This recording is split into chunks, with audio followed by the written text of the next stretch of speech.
The water hit Cinder like concrete. The force pounded through her body. Every limb vibrated. It swallowed her down. Already her chest was burning. A red warning light filled up the darkness. Her power supply was shutting down. She used every ounce of energy left to push herself off the lake bottom, but her left leg and hand weren't responding to her controls. They had become nothing but dead weight. She burst through the surface with a sputter. She managed to tread water for one desperate moment before she was pulled down again. Dizziness rocked over her. It didn't matter. What if they were waiting for her at the shore? She couldn't fight, couldn't manipulate. A half-dead, beaten girl. Her body went limp. But then something was gripping her, dragging her upward, lifted her out onto the shore. Cinder. Thorn? That's Captain to you. Cress and Aiko stood gripping each other on the lake shore, watching Thorn and Jacin dive beneath the surface. But then 3 heads appeared over the dark, chopping waves. Is she alive? Is she breathing? Let's get her to the boathouse. We can't stay out here. Once the doors had closed, Jacin began doing chest compressions. Do you know what you're doing? Do you need help? I know what I'm doing. Cinder jerked. She started to gag. Jacin eased her head to the side and water burbled out of her mouth. Jacin held her in place until she had stopped hacking. She was breathing again. Weak, shaky, but breathing. We can't stay here. They'll start the search closer to the palace, but it won't be long before they barricade the whole lake. We need to find some place for her to recover. Any ideas? We aren't exactly in friendly territory. I need medical supplies. A soldier bit me. Gotta clean the wound before it's infected. Think you can make it? I can't walk. It's not far. I thought you were supposed to be tough. I can't walk.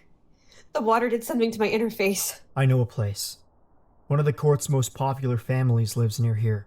They'll be at the palace all week. They found their way into the family's home. Is there any rice in the pantry? Maybe we could fill Cinder's head with it. You know, to absorb the moisture or something. Isn't that a thing? We're not pouring rice into my head. What do you need to fix it? A mechanic? Well, that we have. And we're in a mansion. They have tons of technology here. We just need to find you the right parts and tools, and you can talk me through fixing you, right? Cinder pursed her lips. There were dark circles beneath her eyes and an unhealthy pallor to her skin. Cress had never seen her so worn down. Maybe you should rest a while. I can keep watch. I don't think a nap is going to fix this. I can't believe this is happening. I can't fight like this or start a revolution or be a queen. I can't do anything like this. I'm broken. I'm literally broken. Yeah. But broken isn't the same as unfixable. Hello, pretty ladies. Are you lost? Which one of you is in charge? We want to speak with the Alpha. Which one? 11 packs, 11 alphas. The strongest one. If you're not sure which one that is, we'll wait while you fight it out. Are you sure you don't want to take your pick, pretty lady? I'm sure any of us would be happy to satisfy whatever needs you might have. I already have an alpha male to satisfy my needs. And he can slaughter any one of you. She's telling the truth. His scent is all over her. One of us. Or a special operative. He's twice the man and twice the wolf of any of you. You seem even more chatty. Do you nominate yourself as the leader? Alpha Strom at your service. I suggest you speak fast, pretty lady. I can hear my pack's stomachs growling. I am Winterhail Blackburn, Princess of Luna. I need your help. In return, I wish to help you. Queen Levana, my stepmother, has treated you with cruelty and unfairness. She has taken you from your families and acted as though you were nothing but scientific experiments. She has locked you away in these caves for no other purpose than to be sent to Earth and fight in her war. And you will be given nothing in return. If you survive your battles, you'll come back here and be enslaved in these caverns until she needs you again. You will not be given the chance to live the lives you dreamed of living back before you were... Monsters? I do not believe you are monsters. I believe you have been given very few choices, and you are dealing with the consequences as best you can. Who knew we would be receiving such counsel from the princess herself today? We came here to give you another choice. The people of Luna are planning a rebellion. In 2 days, we will be marching into the central dome of Artemisia.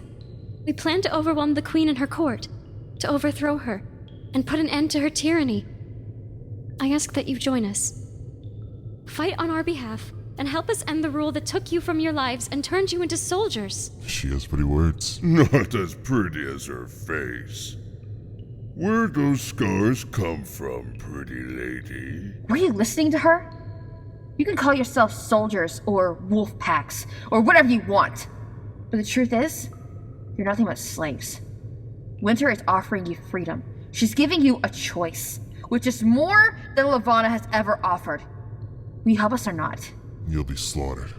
A bunch of pathetic civilians going to stand up against the queen? They don't stand a chance. And you know who the queen will call to hold him back? Us. You mean her lapdogs? Her pets? If you side with us, we will win. What happens to us if we side with you and you lose? With you beside us, we will not lose. Huh. Spoiled little princess. We don't fight for princesses. We play with them. Ready to play. Tears blinded Winter, but the world shifted. They were all wolf-like now. Wait, I have an idea. Let us play a different game. Let us play house. You can be the pet. She patted one of the soldiers on the nose. What's wrong with her? No? Would you rather play fetch? Or I'll be the pet if you prefer it. Lunar sickness. That's right.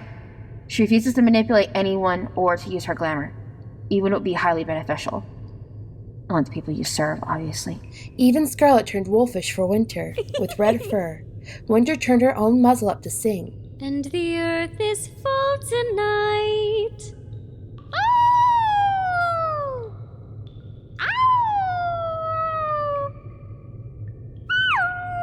A princess of Artemisia who does not use her gift by choice? She thinks it's wrong to control people, and she doesn't want to end up like the queen. You see the toll it's taking on her. Winter slumped and the men released her. She blinked. Scarlet was once again Scarlet and the men were themselves. Oh, I'm sorry. I did not mean to interrupt your meal. When she says she'll never manipulate you, she means it. If she does plan on giving you your freedom, I doubt you'll ever get such a promising offer again. I will not control you. I will not torture you. Help me end Levana's rule, and we will all have our freedom. I cannot speak for the entire regiment, but I will accept your offer. If you swear to never control us as they have done, my pack will fight for your revolution.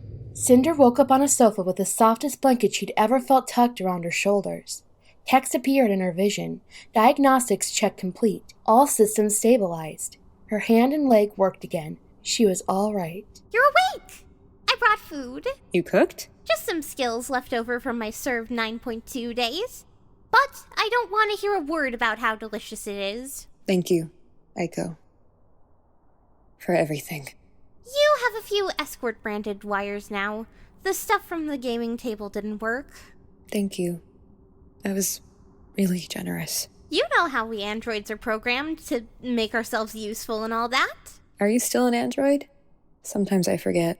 Me too. When we saw the feed of you jumping off the ledge, I was so scared I thought my wiring was going to catch fire. And I thought, I will do anything to make sure she's alright. I guess some programming never goes away, no matter how evolved a personality chip gets. That's not programming, you wingnut. That's friendship. Maybe you're right. About time you woke up, lazy. How's the hand? Almost fully functional. Of course it's almost fully functional.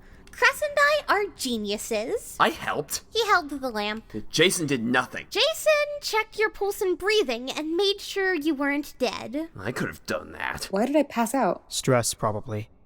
Along with a physical reaction to us connecting a port screen to your head. And you call me squeamish. I passed out from stress? That's it? I believe the princess term is fainted. The good thing is that with you unconscious, Cress and I were able to run your full diagnostics. You're good as new. Well, except net connectivity and data transfer. Your cyborg brain is on the fritz. I'll just have to make do. I'm live, and I have 2 working hands and feet. Thank you. Both of you. Oh, you know, I used to apprentice for this brilliant mechanic in New Beijing. She may have taught me a thing or two. Levana's world was crumbling around her. Well, the residents of GM3 had overpowered the guards sent to quell the uprising that began in the factories yesterday. The uprising in WM2 was put down, but we estimate that close to 200 civilians escaped, along with an unknown amount He of continued on and on. All this because of that cyborg and her wretched video and her stupid speeches. My queen, we also have news from the barracks, Regiment 117. What? Are they in revolt too?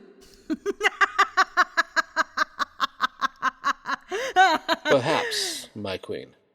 What do you mean, perhaps?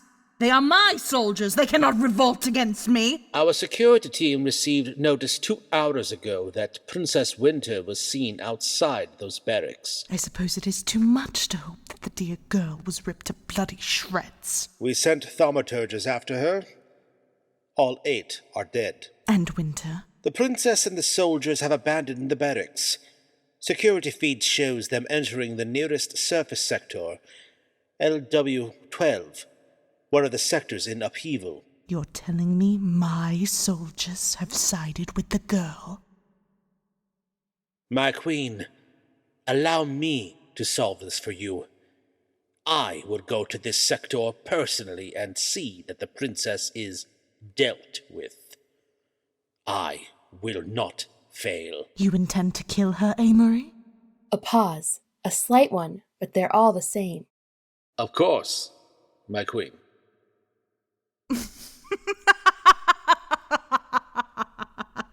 It was not long ago when you asked to marry her. Do you think she is beautiful? My queen, everyone thinks the princess is beautiful, but she is no match for your majesty. You are perfection. I have begun to wonder if perfection might be its own flaw. Though perhaps a flaw can contribute to perfection. She pinned Emery beneath her glare and adjusted her glamour, drawing 3 sharp scratches down her right cheek. Emery gulped. I've known you for many years, Amory. I know how you like them broken. You would have made a good match after all. You are as pathetic as she is! She hurled her goblet of wine at him. Emery ducked, and it crashed to the ground, spilling like a mix of water and blood. You will have your chance to prove yourself, but not where Winter is concerned. It seems no one has the stomach to do what must be done. Not you, not Jacin Clay, not even my beloved pets. I am sick to death of disappointment. If only I had killed her years ago, before she became so beautiful, before she became a threat. My queen, we shall compose a task force to deal with the princess and the deserting soldiers. Shall I direct them to kill the princess on sight? I am a good queen, am I not? Of that there is no doubt. I have held this country together. I have waged war for them, so my people may have access to all that Earth has to offer. I have done it for them. Why are they doing this? Why do they love her when she has done nothing to deserve it? If she wasn't so pretty, they'd see her for what she is. Manipulative, conniving. She's made a mockery of everything we stand for. Death is not good enough for her. Death was the merciful choice, because I made a promise to my husband. But she has lost her right to mercy. I want them all to see her as she is, as weak and pathetic on the outside as she is within. Tell me how I can best serve you. This rebellion has gone on quite long enough. No food or supplies are to be sent to the outer sectors unless they are prepared to beg for forgiveness. It is time the citizens of Luna are reminded how lucky they are to have me. And send for Dr. Evans. I have a special task for him. And the princess, my queen? Do not worry about your darling, disfigured princess. I will deal with her myself, as I should have done a long time ago.